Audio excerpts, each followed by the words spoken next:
Back to my channel. कैसे हैं आप सब लोग? आई होप आप सब लोग ठीक होंगे और मैं भी बिल्कुल ठीक हूँ। आज का जो मेरी वीडियो है वो है स्टूडेंट वीज़ा का क्या प्रोसेस है। आपको स्टूडेंट वीज़ा अगर चाहिए तो उसके लिए आपको क्या करना चाहिए।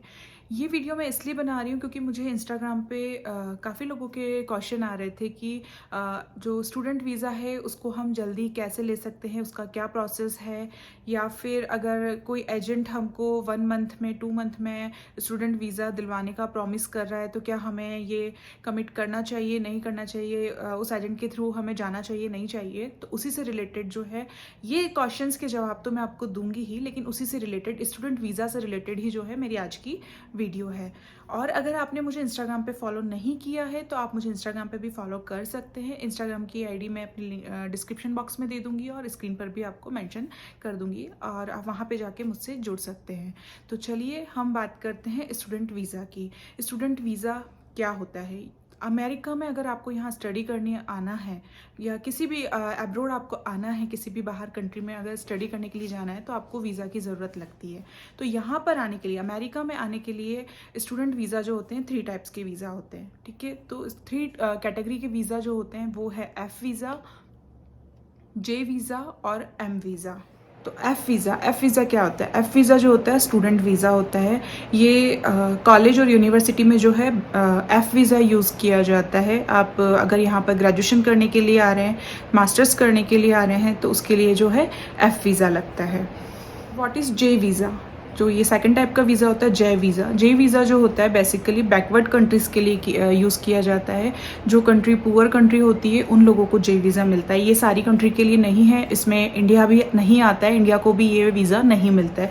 जो पुअर कंट्री होती है, कुछ कंट्रीज जो पुअर कंट्री है उन लोगों को जो है जे वीज़ा मिलता है। What is M visa? M visa जो होता है वो नॉन एकेडमिक वीज़ा होता है। ये वोकेशनल लोगों के लिए होता है। जैसे कि एम वीज़ा आप कुछ कोर्स करने के लिए आ रहे हैं, जैसे कि टेक्नीशियन है, म्यूजिशियन है, आर्टिशियन है, तो उन लोगों के लिए एम वीज़ा होता है। तो आज जो हम बात करेंगे वो है एफ वीज़ा के बारे में, क्योंकि बहुत सारे स्टूडेंट जो है यहाँ पर पढ़ने आना चाहते हैं।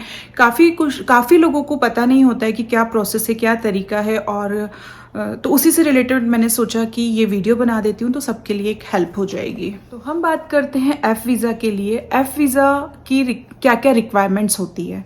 तो मैंने आपको लास्ट व्लॉग में भी बताया था कि टॉफल एग्ज़ाम, IELTS एग्ज़ाम होता है, तो उसी से रिलेटेड ही चीज़ें होती है। तो यहाँ पर जो है टॉफल एग्ज़ाम अगर आपका क्लियर है, IELTS क्लियर है, या फिर ड्यूओलिंगो एक एग्ज़ाम होता है।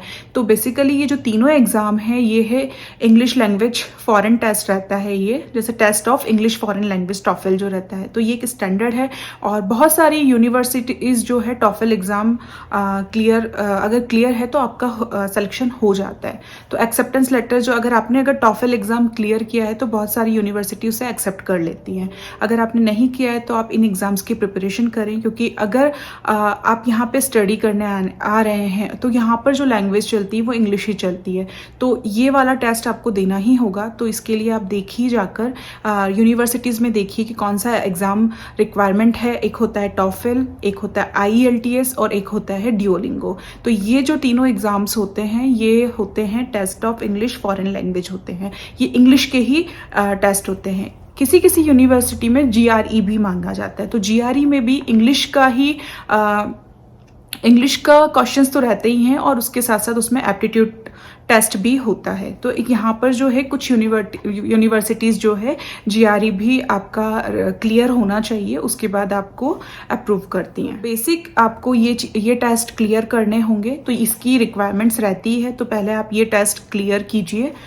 इसके बाद आता है कि आपकी यूनिवर्सिटी SEVP से अप्रूव होनी चाहिए। SEVP से अप्रूव होगी अगर यूनिवर्सिटी, तो आपका F1 वीज़ा आपको जल्दी मिलेगा। तो आप जब किसी भी यूनिवर्सिटी, आप पहले देख लें कि कौन सी यूनिवर्सिटी है और वो यूनिवर्सिटी SEVP से अप्रूव है या नहीं है। तो ये जो है SEVP एक गवर्नमेंट एजेंसी है। तो आप ये ज़रूर देखें जब आप किसी भी यूनिवर्सिटी में अपना एडमिशन के लिए तैयारी कर रहे हैं, तो ये देखिए, ये चेक कीजिए कि वो SCVP अप्रूव्ड है या नहीं है। तो अगर आपका टॉफल एग्ज़ाम या फिर GRE एग्ज़ाम क्लियर है, डिपेंड्स करता है आपकी यूनिवर्सिटी को क्या रिक्वायरमेंट है। अगर वहाँ GRE है तो आपको GRE की प्रिपरेशन करनी पड़ेगी, और अगर टॉफल एग्ज़ाम है, IELTS है, तो आपको उसका प्रिपरेशन करना पड़ेगा। तो आप पहले देख लें कि आप कौन सी यूनिवर्सिटी में जा रहे हैं, और वहाँ पर मतलब आपका एक रहता है ना कि मुझे इस यूनिवर्सिटी से ये कोर्स करना है, तो वहाँ देख लें कि टॉफल एग्ज़ाम है तो आप उसका प्रिपरेशन करके उसका एग्ज़ाम दें, या फिर GRE है तो GRE का प्रिपरेशन करके GRE का एग्ज़ाम दें। इसके बाद आपको जब आपको एक्सेप्टेंस लेटर मिल जाएगा, SCVP अप्रूव्ड कॉलेज से एक्सेप्टेंस लेटर मिल जाएगा, और इसी के साथ आपको कॉलेज जो है I-20 फॉर्म आपको प्रोवाइड करेंगी। उसके बाद आप जो है DS 160 फॉर्म फिल कर सकते हैं। US कॉन्सुलेट की साइट पे जाइए आप, और वहाँ पर जाकर DS 160 फॉर्म फिल कीजिए। 160 फॉर्म फिल होने के बाद आपको फीस सबमिट करनी होगी। फीस जो है $160 है। $160 जो है, अगर इंडिया में 70 का रेट चल रहा है, 75 का चल रहा है, तो डिपेंड्स ऑन जो भी रेट चल रहा है डॉलर का, उस हिसाब से आपकी फ़ीस हो जाएगी 12 से 14 हज़ार के बीच में, जो भी डॉलर का रेट चल रहा है। तो ये जो है DS 160 की फॉर्म की फ़ीस है, तो ये आपको फिल करनी पड़ेगी। उसके बाद आपको स्केड्यूल करना पड़ेगा अपॉइंटमेंट, जो भी वो लोग डेट दे रहे हैं, और आपको जो भी डेट सूट लगती है आप उस हिसाब से अपना अपॉइंटमेंट लीजिए, और फिर आप इंटरव्यू के लिए जा सकते हैं। तो इंटरव्यू भी जो है यहाँ पर इंटरव्यू में भी आपको 2 डेज़ लगता है। फर्स्ट डे आपका बायोमेट्रिक्स होता है, और सेकंड डे आपका इन पर्सन होता है। तो फर्स्ट बायोमेट्रिक्स में आपका फिंगरप्रिंट्स वगैरह होते हैं, रेटिना स्कैन, आइस का रेटिना स्कैन वगैरह होता है, और अगर कुछ डॉक्यूमेंट्स उनको नीड होते हैं तो वो लोग वो चेक करते हैं। और फिर सेकंड डे जो होता है आपका इंटरव्यू होता है। तो काउंसलर जो है आपसे, अगर आप यहाँ स्टडी करने के लिए आ रहे हैं तो उसी से रिलेटेड आपसे क्वेश्चन करेंगे कि आप वहाँ स्टडी करके वहाँ तो सेटल नहीं हो जाएंगे, या फिर आपका बैंक स्टेटमेंट चेक करेंगे। वो देखेंगे कि क्योंकि वो लोग ये सब भी देखते हैं कि आपने जो एग्ज़ाम दिया है, अगर आपका उसमें स्कोर अच्छा है तो वो देखेंगे ब्रिलियंट स्टूडेंट है, तो हो सकता है आपका सिलेक्शन वो लोग जल्दी से कर दें। और अगर आप लगेगा अगर उन लोगों को लगेगा एवरेज स्टूडेंट है, तो हो सकता है आपसे क्वेश्चंस भी ज़्यादा किए जाएँ। आपका बैंक स्टेटमेंट चेक किया जाएगा कि आप वहाँ जाकर रह सकते हैं, रहना अफोर्ड कर सकते हैं, नहीं कर सकते हैं, पढ़ सकते हैं, और वहाँ की फ़ीस वगैरह आप दे सकते हैं, नहीं दे सकते हैं। तो आप अपना जो बैंक स्टेटमेंट है वो भी 6-8 महीने का उसमें आप अपना अमाउंट रखें। ऐसा नहीं है कि लास्ट मंथ में ही आप अपना जो डिपॉजिट है वो सब चीज़ें शो करवा रहे हैं। तो अपना बैंक स्टेटमेंट भी आप सही से रखें, ताकि जब वो लोग चेक करें तो वो लोग देख सकते हैं कि आप वहाँ जाकर US में रहना अफोर्ड कर सकते हैं। ऐसा नहीं है कि US गवर्नमेंट को आपको ही भेजना पड़े उनके खर्चे पे।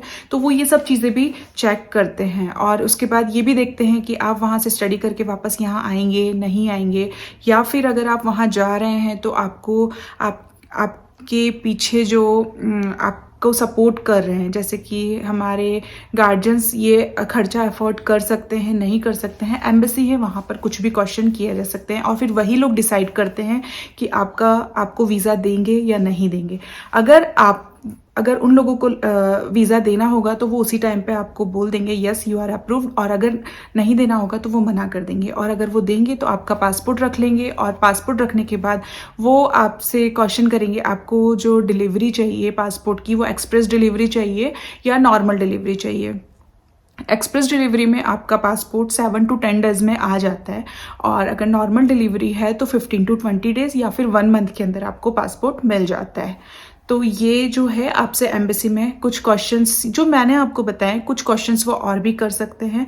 तो आप प्रिपेयर रहिएगा और अच्छे से आप वहाँ पर इंटरव्यू दीजिए, क्योंकि कोई भी और तरीका नहीं है कि आप F1 वीज़ा फास्ट तरीका, कोई तरीका नहीं होता है।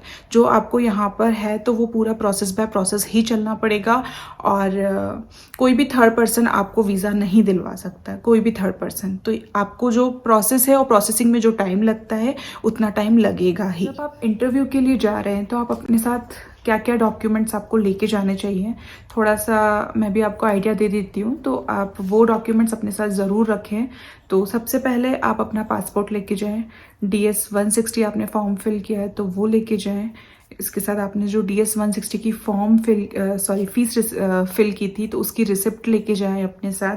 इसके साथ आपको जो कॉलेज से I-20 फॉर्म प्रोवाइड हुआ था, आपका कॉलेज का एक्सेप्टेंस लेटर, ये आप अपने साथ लेके जाएं।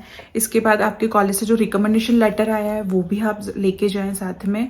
इसके अलावा आप अपनी जो भी आपने अगर 12th किया है तो 12th की मार्कशीट, ग्रेजुएशन किया है तो ग्रेजुएशन की मार्कशीट, ये आप अपने साथ लेके जाएं। अपना एक बैंक, जो आपका बैंक स्टेटमेंट है वो लेके जाएं। याद रखें वो 6 to 8 मंथ का बैंक स्टेटमेंट होना चाहिए। तो ये सब चीज़ें जो हैं आप अपने साथ ज़रूर लेके जाएं, क्योंकि अगर वहाँ से कुछ क्वेश्चन किया जाता है या फिर कुछ डॉक्यूमेंट्स आपसे लिए मांगे जाते हैं तो आप दे सकते हैं अगर आपके पास हैं। और F1 वीज़ा जो है आप कॉलेज स्टार्ट होने से 120 डेज पहले ये ले सकते हो। तो आप तैयारी करिए और जब कॉलेज स्टार्ट होंगे तो आप यहाँ पर आकर स्टडी कर सकते हैं। और एक और चीज़, जब यहाँ कॉलेज स्टार्ट होंगे तब आप कॉलेज स्टार्ट होने से 30 डेज़ पहले ही यहाँ पर आ सकते हैं। अगर आप 40 डेज़ पहले भी यहाँ पर आए तो फिर आप अलाउ नहीं किए जाएंगे। और याद रखिए, जहाँ अगर आपका एम्बेसी में क्वेश्चन किया था जब आप US कॉन्सुलेट में गए थे इंडिया में, तो वैसे ही आप यहाँ एयरपोर्ट पे US पहुंच गए हैं। US एयरपोर्ट पे भी इमिग्रेशन ऑफिसर्स भी आपके क्वेश्चंस आपसे इंटरव्यू करेंगे, आपसे क्वेश्चंस करेंगे। अगर उन्हें भी लगा कि आप इसके लिए एलिजिबल नहीं है तो वो आपको US से भी रिटर्न कर सकते हैं, क्योंकि ऐसा होता है। तो आप थोड़ा सा अपने इंटरव्यूज़ के लिए भी प्रिपेयर होके जाएं और यहाँ आकर स्टडी करें और यहाँ से आप डिग्री मास्टर्स करें और फिर आपको भी एक अच्छी जॉब जो है आप यहाँ से स्टडी करेंगे तो आपको ज़रूर मिल जाएगी। तो आई होप आपको ये वीडियो पसंद आया होगा। और हाँ, एक और चीज़, आप जो है एजेंट के चक्कर में बिल्कुल भी ना पड़ें, क्योंकि एजेंट इसमें कुछ नहीं कर सकते। ये सब एक प्रोसेसिंग टाइम है और जितना टाइम लगता है उतना लगेगा ही। और जो चीज़ की रिक्वायरमेंट्स है वो रिक्वायरमेंट्स आपको फुलफ़िल करने ही होंगे, इसके अलावा और कोई ऑप्शंस नहीं है। और एक और चीज़ कि अगर आपको एजेंट बोलते हैं कि हम आपको ये यूनिवर्सिटी से अप्रूव लेटर, एक्सेप्टेंस लेटर हम दिलवा देते हैं और इतना पैसा लगेगा, तो आप उस चीज़ पे बिल्कुल भी ना जाएं और अपने पैसे जो हैं वेस्ट ना करें। क्योंकि अगर वो आपको एक्सेप्टेंस लेटर ला भी दिए तो आपका जो है एम्बेसी में रिजेक्ट हो सकता है, क्योंकि जो आपको जो यहाँ पर एक प्रोसेस है, आपको ये एग्ज़ाम क्लियर करना है तो वो करना ही होगा। और इसके अलावा आपको कॉलेज से भी अप्रूव लेटर, कॉलेज के प्रोफेसर का भी रिकमेंडेशन लेटर लगता ही है। तो किसी भी एजेंट के चक्कर में आप ना पड़ें। और सारी जो आपको इन्फॉर्मेशन है आपको US कॉन्सुलेट से उनकी साइट पे मिल जाएगी। मैं आपको वो साइट डिस्क्रिप्शन बॉक्स में भी मेंशन कर दूंगी, तो आप वहाँ पर जाकर भी चेक कर सकते हैं। और यूनिवर्सिटी आप देखिए, गूगल पे देखिए कि कौन सी टॉप 10 यूनिवर्सिटीज़ हैं जो SCVP अप्रूव्ड हैं और फिर आप उन्हीं में ही ट्राई कीजिए। आई होप आपको ये वीडियो से थोड़ी हेल्प हो जाए। और अगर आपको ये वीडियो अच्छी लगती है तो वीडियो को लाइक कर दें, शेयर कर दें और सब्सक्राइब करना ना भूलें। मिलते हैं नेक्स्ट व्लॉग में। सो बाय बाय।